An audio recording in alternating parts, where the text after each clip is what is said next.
নমস্কার, আপনারা দেখছেন সংবাদ বাংলা, সত্যের সাথে সত্যের পথে। সঙ্গে আমি কোয়েল।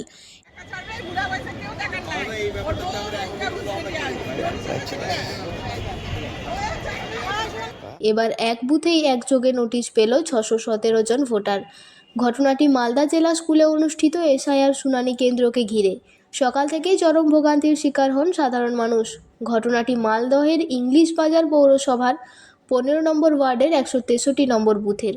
ওই বুথে মোট ভোটার সংখ্যা প্রায় 1200। তার মধ্যে আজ এসআইআর শুনানির জন্য একযোগে ডাক পড়ল 617 জন ভোটারের।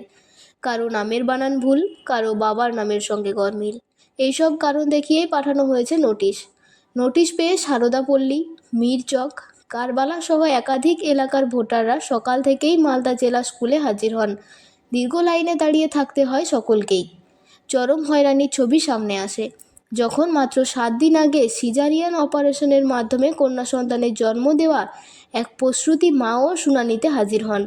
অসুস্থ অবস্থায় স্বামী ও মায়ের কাঁধে ভর দিয়ে টোটোতে করে এসে প্রায় 2 ঘন্টা লাইনে দাঁড়িয়ে থাকতে হয় তাকে। পরিস্থিতি নজরে আসার পর ঘটনাস্থলে পৌঁছান স্থানীয় কাউন্সিলর গায়ত্রী ঘোষ।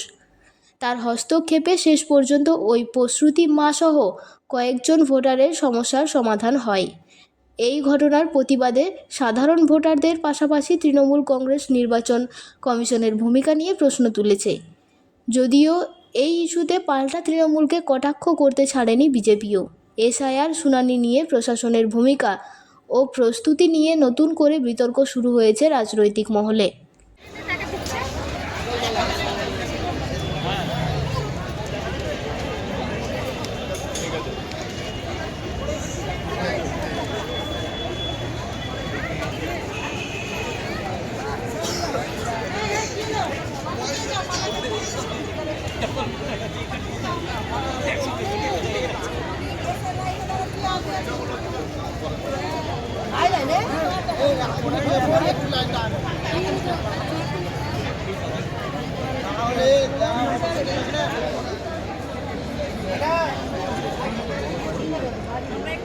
বলছি নিচে নিচে এসেছে দাঁড়িয়ে আছে।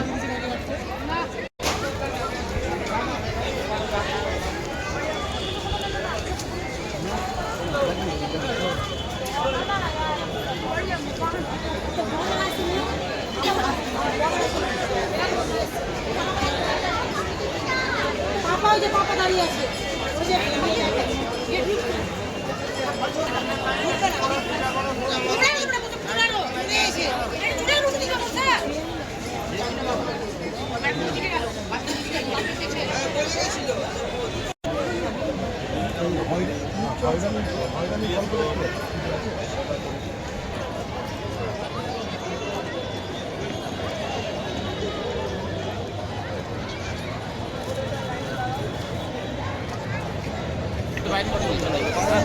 ঠিক আছে বুঝলা আগে আগে আগে তোমারটা তো নিয়ে রাখো দুটো স্টেজ মারা তো আমার ক্যামেরা খুলছে না কেন বুঝতে পারছি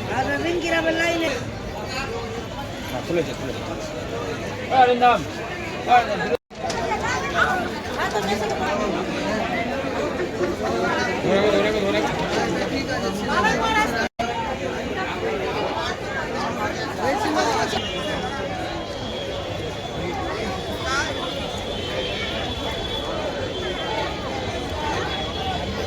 ধরে জেলা স্কুলে এসেছি হেয়ারিংয়ের জন্য।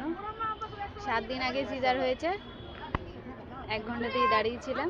কাউন্সিলর এসে এখন কেন ডাকা হয়েছিল, কি ভুল ছিল? কিছুই না। এখানে এসে কতক্ষণ দাঁড়িয়ে থাকবে লাইনে? 1 ঘন্টা দাঁড়িয়ে থাকতে পারলে অসুবিধা হয়েছিল? হ্যাঁ, অসুবিধা তো হবেই। 7 দিন আগে হয়েছে। কিভাবে এলে এখানে?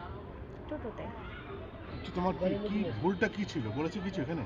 না, আজকে যে এলে ভেতরে গেলে যে কি বললো, জিজ্ঞেস করলো? কিছুই জিজ্ঞেস করিনি। তাহলে এমনি হয়ে গেল এমনিতে? কাগজগুলো দেখলো? হ্যাঁ, কি কি কাগজ নিয়ে এসেছিলে? Birth certificate, Aadhaar card, voter card, PAN card. কি নাম তোমার? চাঁদনি খাতুন। কি? চাঁদনি খাতুন। আপনার ওয়ার্ড থেকে আজকে কতজনকে ডাকা হয়েছে কি বলবো? দেখুন, আমার ওয়ার্ডে একটা বুথ থেকে আজকে ডাকা হয়েছে, 163 নম্বর বুথ থেকে। সেই ওয়ার্ডে আমার টোটাল ভোটার আছে 1200। সেখানে 600-র ওপরে 617 জনকে ডাকা হয়েছে আজকের দিনে। তার মানে একটা বুথেই যদি এত লোককে ডাকে, তো এটা একদম মানে কি বলবো, নির্বাচন কমিশনের একটা চক্রান্ত। কারণ প্রত্যেকের কাছে আধার কার্ড, ভোটার কার্ড, সমস্ত কিছু ডকুমেন্টস থাকা সত্ত্বেও তাদেরকে এভাবে ডেকেছে বলতেই হয়রানি করার একটা চক্রান্ত চলছে। আমরা একটু আগেই দেখলাম, মাত্র 6 দিন আগে যে মহিলার সিজার হয়েছে সেই মহিলাকেও কিন্তু হিয়ারিং থেকে তাকে ছাড় দেওয়া হয়নি। সদ্যজাত সন্তানকে সে রেখে এসে এই হিয়ারিংয়ের লাইনে দাঁড়িয়ে তারপরে আমি বিএলও বা ইআরও যারা ছিলেন তাদের কাছে রিকোয়েস্ট করে তাকে আগে ঢুকিয়ে দেওয়ার চেষ্টা করলাম এবং তার হিয়ারিংও হলো। তো এইভাবে যে মানুষকে হয়রানি করছে, সেই হয়রানির জন্য যদি কারো ক্ষতি হয়, বা ক্ষতি তো অনেক হয়েইছে, সেই ক্ষতির দায়টা কে নেবে? যে একসাথে এতজনকে ডাকে তাদের ভুল কি দেখানো হচ্ছে? কোনো ভুলই দেখানো হচ্ছে না, জাস্ট তাদেরকে ডাকছে, ছবি তুলছে, এই ভুল কোনো দেখানোর ব্যাপার নেই। যদি এভাবে ভোটারের নাম কেটে দেওয়া যায়, এটাই নির্বাচন কমিশনের একটা বিজেপির হয়ে চক্রান্ত করছে। তবে এই চক্রান্ত করে কিছু হবে না। আমাদের রাজ্যের মাননীয় মুখ্যমন্ত্রী আছেন, আমাদের অভিষেক ব্যানার্জি আছেন, তারা দিন রাত্রি আমাদেরকে জেগে পাহারা দিচ্ছেন যাতে আমাদের কোনো বৈধ ভোটারের একজনেরও নাম বাদ না যায়। আর সেই কারণে আমরা সকলে এখানে উপস্থিত থাকছি। দায়ী কে এর জন্য? এর জন্য দায়ী নির্বাচন কমিশন, বিজেপির সঙ্গে হাত নিয়ে এটা করছে। কাজে আমরা বিজেপি এবং নির্বাচন কমিশনকে যৌথভাবেই দায়ী করছি। হ্যাঁ, আমরা ইংলিশ বাজার 15 নম্বর ওয়ার্ডের বাসিন্দা। আমাদের 163 নম্বর পার্ট।